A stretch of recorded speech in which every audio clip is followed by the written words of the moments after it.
नमस्कार, देश न्यूज में आपका स्वागत है और मैं हूं आपके साथ मनीष कुमार। आप देख रहे हैं मेरा खास कार्यक्रम चक्कर राजनीति का। आज हम खास कार्यक्रम में बात करेंगे नेता प्रतिपक्ष बनाने के लिए 10% सांसदों की जरूरत क्यों पड़ती है, कितना पावरफुल होता है लोकसभा में नेता विपक्ष का होना। देखिए, 8वीं लोकसभा के लिए मंत्रिमंडल के शपथ ग्रहण समारोह संपन्न हो चुके हैं।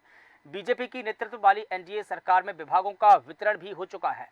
अब बारी है नेता प्रतिपक्ष की, जो कि पिछले 10 सालों से खाली पड़ा हुआ है। साल 2014 और साल 2019 में संसद में सबसे बड़ी पार्टी होने के बावजूद भी कांग्रेस को यह पद नहीं मिला। इतना ही नहीं, संसद की वेबसाइट पर आज भी लीडर ऑफ अपोजिशन के तौर पर सुषमा स्वराज का नाम दर्ज है। लेकिन मोदी सरकार के 2 कार्यकाल के बाद इस बार कांग्रेस को यह पद मिलने वाला है। आखिर ऐसा क्यों है और इससे जुड़े नियम क्या है, आज हम खास कार्यक्रम में जानेंगे और बता दें कि लेकिन सबसे पहले हम ये भी जान लेते हैं कि दरअसल नेता प्रतिपक्ष कौन होता है, कैसे चुना जाता है, उसकी प्रक्रियाएं और प्रोसेसिंग क्या होती है। देखिए, सबसे पहले कुछ ग्राफिक्स के माध्यम से जानेंगे कि सबसे बड़े विपक्षी दल का नेता होता है नेता प्रतिपक्ष। सबसे बड़े विपक्षी दल के नेता को सदन में नेता प्रतिपक्ष कहा जाता है। नेता प्रतिपक्ष बनाने के लिए 10% सांसदों की जरूरत पड़ती है, यानी कि जरूरत होती है, कंपलसरी है। इसके अलावा अगर हम देखें कि नेता प्रतिपक्ष सरकार की नीतियों की रचनात्मक आलोचना करते हैं, वो सरकार के नियम और कानूनों की आलोचना करते हैं। नेता प्रतिपक्ष एक वैकल्पिक सरकार प्रदान करने में सक्षम होता है, ये भी एक अहम पद होता है। और देखिए, संसद के दोनों सदनों में विपक्ष के नेता को वर्ष 1977 में वैधानिक मान्यता दी गई है और इसके अलावा नेता प्रतिपक्ष को कैबिनेट मंत्री के बराबर का दर्जा दिया गया है। वेतन और अन्य सुविधाएं, भत्ते और अन्य सुविधाओं के वो हकदार होते हैं। इस प्रकार से हम देखें कि संसद में जो नेता प्रतिपक्ष होता है वो पावरफुल व्यक्ति होता है, ठीक उसी तरीके से जैसा कि एक कैबिनेट मंत्री होता है। देखिए, विपक्ष के नेता के पद का जो उल्लेख है संविधान में नहीं बल्कि संसदीय जो संविधि है उसमें इसका उल्लेख जरूर मिलता है। तो इस प्रकार से हम देखें कि संसद में नेता प्रतिपक्ष पद के लिए मावलंकर नियम का पालन करना अनिवार्य होता है, जिसके तहत विपक्षी पार्टियों के पास में लोकसभा की कुल संख्या का 10% यानी कि 54 सांसदों का होना, यानी 54 सांसदों का होना अनिवार्य है। पहले हम ये जानते हैं कि आखिर मावलंकर कौन थे। दरअसल मावलंकर का पूरा नाम गणेश वासुदेव मावलंकर है। उन्हें जीबी मावलंकर के नाम से भी जाना जाता है। वो देश के पहले लोकसभा के स्पीकर यानी कि पहले लोकसभा अध्यक्ष भी है। साल 1992 से लेकर वो पहला आम चुनाव हुआ, जब से लेकर कि वो पहले लोकसभा अध्यक्ष बने, जिसमें कांग्रेस सबसे बड़ी पार्टी के तौर पर बनकर उभरी। कांग्रेस को 364 उस चुनाव में सीटें मिली थी और उस वक्त के विपक्षी दलों में से एक सीपीआईएम ने 16 सीटों पर जीत दर्ज की थी, यानी कि सीपीआईएम जो उस वक्त की सबसे बड़ी विपक्षी पार्टी बनकर उभरी थी। लेकिन कांग्रेस को 364 सीट मिली, तो सबसे बड़ी पार्टी, सत्ता पक्ष की पार्टी जो थी, कांग्रेस थी। लेकिन मावलंकर ने ही ये नियम दिया था कि नेता प्रतिपक्ष पद के लिए विपक्ष के पास में लोकसभा में 10% यानी कि 54 सांसदों का होना जरूरी है। उनका यह भी मानना था कि यदि हम नेता प्रतिपक्ष के लिए किसी भी नियम का पालन नहीं करेंगे तो हर विपक्षी पार्टी नेता प्रतिपक्ष के पद के लिए अपनी दावेदारी ठोकेगी। तो यहाँ ये भी जानना जरूरी हो जाता है कि मावलंकर का ये जो नियम है संविधान में लिखित क्यों नहीं है, संविधान में ऐसा प्रावधान क्यों नहीं है। लेकिन इस नियम को लोकसभा, राज्यसभा और विधानसभा के साथ साथ अन्य निकायों में भी लागू किया जाता है। तो चलिए सबसे पहले जानते हैं कि क्या संविधान में लीडर ऑफ अपोजिशन यानी कि नेता प्रतिपक्ष के लिए कोई जिक्र या प्रावधान है या नहीं है। कुछ ग्राफिक्स के माध्यम से समझेंगे। देखिए, संविधान में नेता प्रतिपक्ष का नियम क्या है। विपक्ष के नेता के पद का उल्लेख संविधान में नहीं है, जैसा कि हम आपको ग्राफिक्स के माध्यम से बता रहे हैं। इसके अलावा देखिए, संसदीय संविधि में विपक्ष के नेता के पद का उल्लेख जरूर मिलता है, लेकिन संविधान में नहीं मिलता है। साल 1977 में leader of opposition in parliament act बना और इसी एक्ट के माध्यम से राज्यसभा, लोकसभा में विपक्षी नेता को परिभाषित किया गया, यानी कि जो 1977 में जो कानून बना इसके माध्यम से इस पद को परिभाषित किया गया है। एक्ट में राज्यसभा, लोकसभा में विपक्षी नेता को मान्यता दी गई है। और देखिए, एक्ट में राज्यसभा में भी एक नेता प्रतिपक्ष होता है और इसके अलावा राज्यसभा में भी एक नेता प्रतिपक्ष होता है, लेकिन वो ये भी डिसाइड करता है कि वो पार्टी कौन सी बड़ी पार्टी है जो राज्यसभा और लोकसभा दोनों में उनके 54% सांसद है, यानी कि 10% सांसद है, 54 सांसद है। इसके अलावा देखिए 1977 में बने एक्ट में 10% वाले नियम का जिक्र नहीं है। इसके अलावा हम देखें स्पीकर से मान्यता प्राप्त व्यक्ति ही नेता प्रतिपक्ष होता है। ये भी एक एक्ट जो 1977 में बना है उसमें इसका प्रावधान किया गया है। 1977 में बने एक्ट में 10% वाले नियम का जिक्र नहीं है। तो इस प्रकार से हम देखें कि संसद में जो व्यक्ति लोकसभा अध्यक्ष से मान्यता प्राप्त करता है उसी को नेता प्रतिपक्ष का दर्जा दिया जाता है। दरअसल विपक्ष का नेता संसदीय पदाधिकारियों में से एक होता है जिसकी भूमिका संसदीय कामकाज में बहुत ही महत्वपूर्ण होती है। वो हमेशा संसद में मुख्य विपक्षी दल का प्रतिनिधित्व करने वाला एक वरिष्ठ नेता होता है।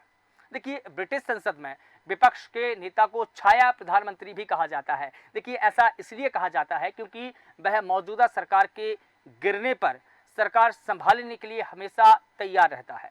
वहां विपक्ष का नेता एक छाया मंत्रिमंडल भी बनाता है और इस प्रकार से वेस्टमिंस्टर परंपरा के तहत इस संसदीय पदाधिकारी की भूमिका न केवल सरकार के विरोध और आलोचनाओं के लिए होती है बल्कि मौजूदा सरकार के गिरने की स्थिति में वैकल्पिक सरकार बनाने की जिम्मेदारी भी लेना होता है। तो इस प्रकार से हम देखें कि जो ब्रिटिश पार्लियामेंट है उसमें भी कई तरह से यानी कि भारत की जो संसद है जो पार्लियामेंट्री डेमोक्रेसी है उससे पृथक उसके नियम है, लेकिन भारत में इसके नियम कुछ और ही है। और देखिए अब जबकि नई सरकार का और नई लोकसभा का गठन हो चुका है, अब सवाल फिर से ये उठ खड़ा हुआ है कि विपक्ष का कोई नेता इस बार होगा या नहीं होगा, अगर होगा तो कौन होगा। भारतीय संसद के दोनों सदनों में विपक्ष का नेता एक वैधानिक पद होता है, विपक्ष का नेता होता है। संसद में विपक्ष के नेता के वेतन और भत्ते अधिनियम 1977 में इस पद को सरकार के विपक्ष में संख्यात्मक रूप से सबसे बड़ी पार्टी के नेता के तौर पर परिभाषित किया गया है और स्पीकर सभापति द्वारा इसे मान्यता भी दी गई है। लेकिन ये भी जानना जरूरी हो जाता है कि सुप्रीम कोर्ट ने मावलंकर नियम पर क्या कुछ टिप्पणी की है। कुछ ग्राफिक्स के माध्यम से हम जानेंगे। देखिए सबसे पहले जानेंगे कि जीबी मावलंकर नियम क्या है, सुप्रीम कोर्ट का रुख क्या है। देखिए साल 2014 में कांग्रेस के पास में सदन में 10% सांसद नहीं थे। बीजेपी ने कांग्रेस को नेता प्रतिपक्ष का पद देने से इनकार कर दिया क्योंकि उनके पास में 10% सांसद नहीं थे। 2014 में कांग्रेस ने सुप्रीम कोर्ट का दरवाजा खटखटाया। सर्वोच्च न्यायालय ने 8 अगस्त 2014 को एक अहम टिप्पणी की, अहम फैसला सुनाया। कोर्ट ने 10% वाले नियम को रद्द करने से इनकार कर दिया। सुप्रीम कोर्ट ने कहा कि सदन के स्पीकर का फैसला न्यायिक समीक्षा के अंदर नहीं आता, यानी कि जो भी न्यायिक समीक्षा होगी वो इस फैसले के अंतर्गत नहीं आती। कोर्ट ने यह भी कहा कि जो मावलंकर का नियम है सदन चलाने के लिए लागू की गई एक प्रक्रिया है, एक प्रोसेस है। इसके अलावा देखिए उन्होंने ये भी कहा कि हम इस नियम को रद्द नहीं कर सकते हैं क्योंकि कोर्ट ने यह भी कहा था कि स्पीकर का जो फैसला होता है वो न्यायिक समीक्षा के अंदर नहीं आता है। स्पीकर जो भी फैसला करे उसकी न्यायिक समीक्षा करना सुप्रीम कोर्ट का कार्य नहीं है, ये भी कहा। लेकिन कोर्ट ने यह भी कहा कि मावलंकर का जो नियम है वो सदन चलाने के लिए लागू की गई एक प्रोसेस है।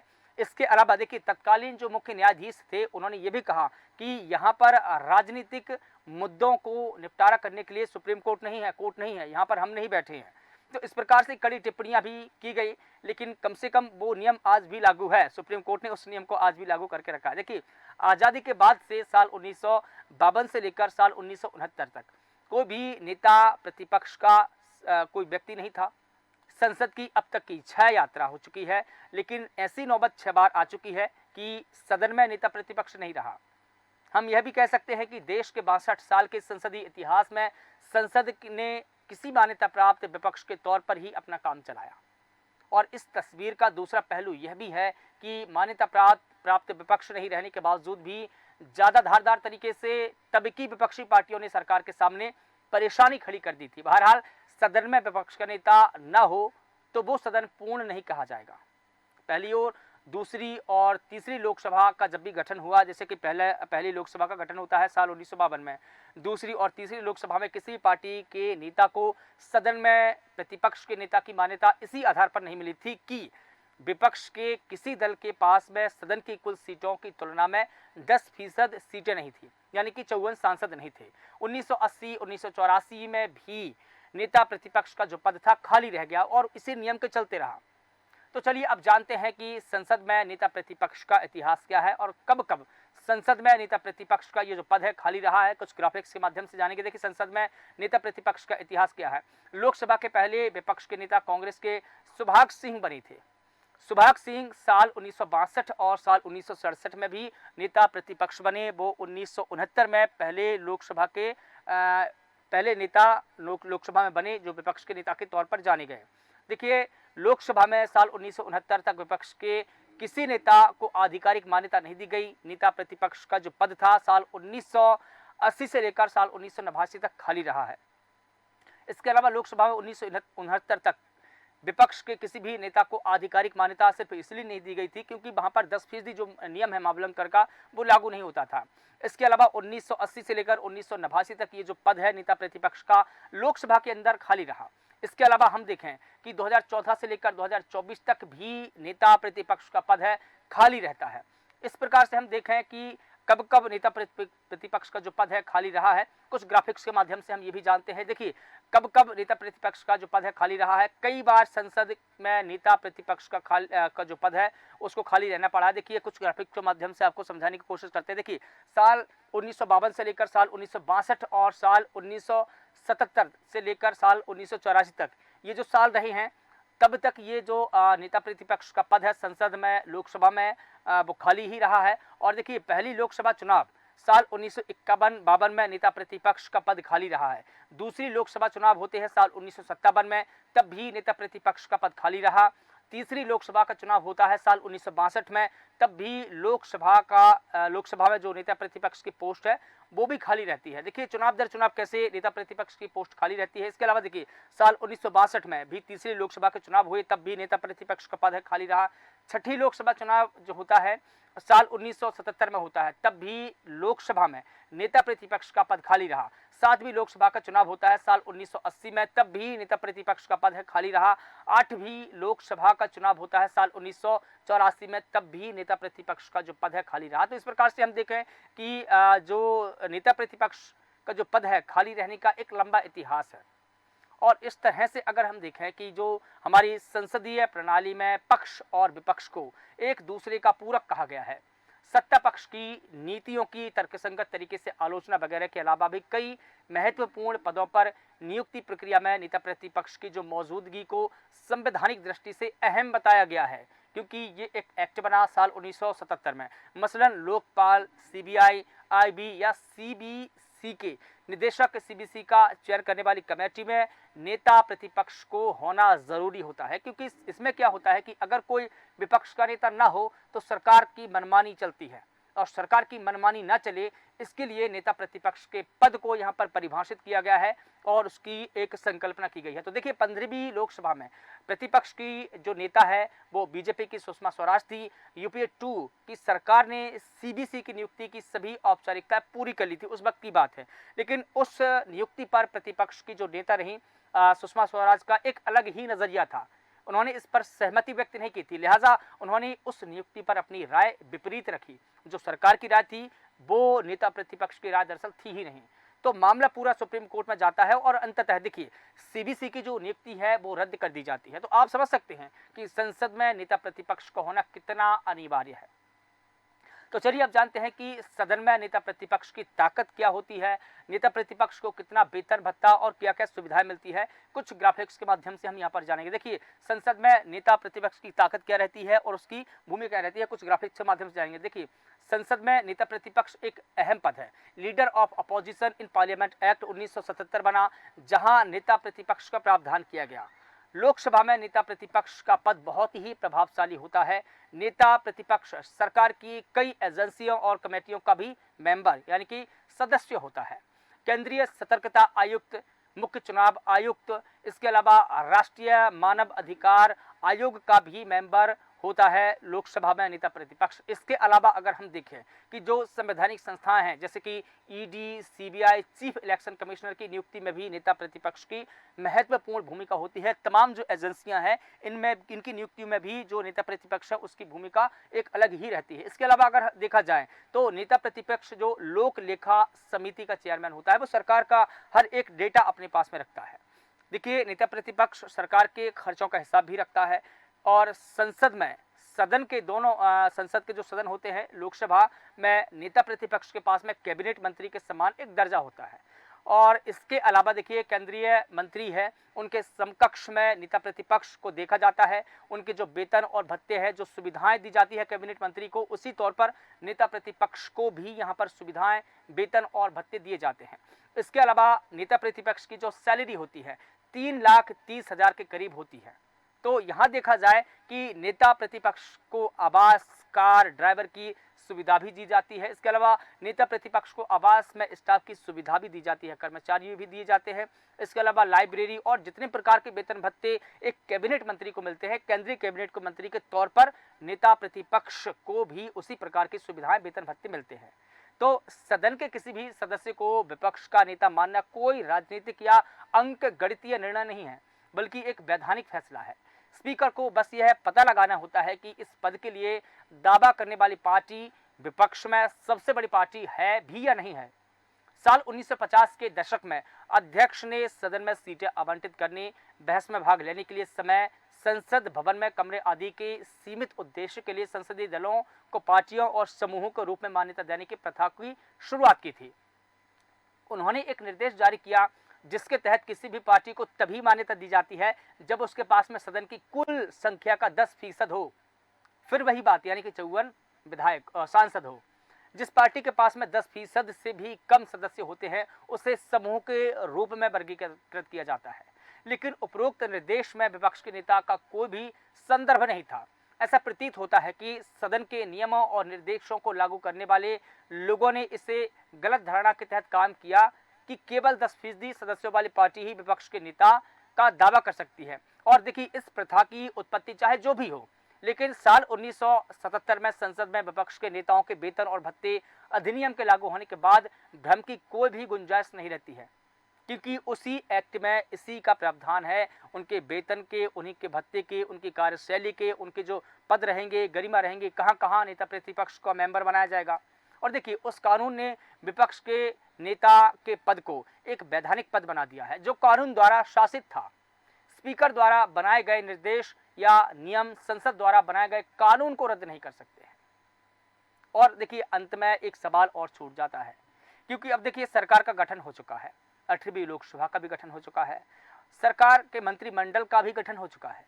लेकिन अब बारी है कि जो पार्टी, कांग्रेस पार्टी सबसे बड़ी पार्टी बनकर उभरी है, उसमें क्या राहुल गांधी संसद में सदन के नेता बनेंगे, क्या वो नेता प्रतिपक्ष बनेंगे? अभी तक मिली खबरों के अनुसार राहुल गांधी का नेता प्रतिपक्ष का दावेदार बताया जा रहा है। इस बार के चुनाव नतीजों में कांग्रेस ने 99 सीटें जीती और दूसरी सबसे बड़ी पार्टी बनकर उभरी। ऐसे में नेता प्रतिपक्ष का पद कांग्रेस के खाते में जाना ही है, ये बिल्कुल कन्फर्म हो चुका है। कांग्रेस कमेटी की बैठक में भी राहुल गांधी को नेता प्रतिपक्ष चुन लिया गया है, लेकिन अब केवल राहुल गांधी पर निर्भर करता है कि क्या ये जिम्मेदारी लेने के लिए वो तैयार है। क्योंकि जिस प्रकार से कहा जा रहा है कि 2014 में ये पद खाली था, 2019 में ये पद खाली था, लेकिन अब जबकि 2024 में कांग्रेस पार्टी सबसे बड़ी पार्टी बनकर उभरी है, तब तो कम से कम राहुल गांधी को या कांग्रेस पार्टी को नेता प्रतिपक्ष पर बैठना ही चाहिए। क्योंकि देखिए, जब तक संसद के निचले सदन यानी कि लोकसभा में नेता प्रतिपक्ष नहीं होता है तो वो सदन पूर्ण सदन नहीं कहलाता है, क्योंकि नेता प्रतिपक्ष ही सरकार की नीतियों का, नियमों का एक आलोचनात्मक, रचनात्मक आलोचना करते हैं और सभी संवैधानिक संस्थाओं में उनकी भूमिका होती है। तो देश हित में, लोकतंत्र के लिए इस पद पर कम से कम कांग्रेस को यहाँ पर बैठना होगा। राहुल गांधी को फैसला करना होगा कि उनकी पार्टी से कौन होगा, क्या वो होंगे या कोई और होगा। तो इसी के साथ फिलहाल देश न्यूज़ के खास कार्यक्रम चक्कर राजनीति का मैं बस इतना ही। कल फिर किसी मुद्दे पर होगी मुलाकात, तब तक देखते रहिए देश न्यूज़। नमस्कार।